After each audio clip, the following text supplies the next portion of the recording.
Mary Nutter would think it would be an honor to have Frances Haynes' picture up in her place. Mary came to us and was so full of energy.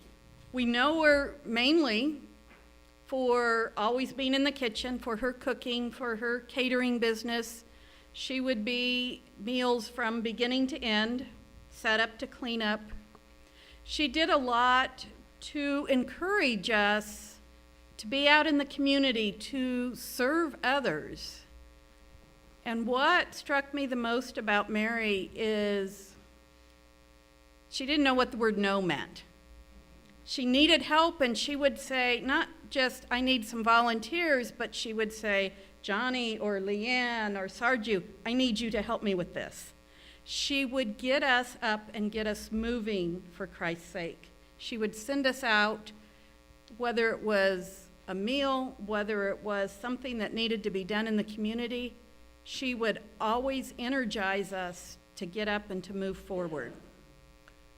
Yeah, I remember, what I remember about Mary is one, she just kind of appeared out of nowhere as a long-lost cousin maybe. I mean, she was just here one day, and she just stepped right into that role of being a church family member. And she did have a way. Julie Scott told me this morning, she said she tricked me one time into being the Vacation Bible School kitchen leader. You know, she just totally tricked me. She had a way of doing that. She was a strong leader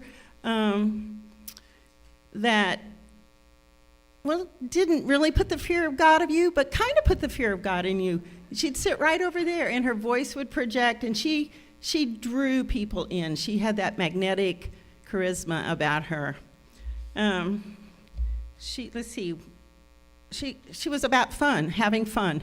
So some of the things that she did, and I don't know how many of you knew Mary?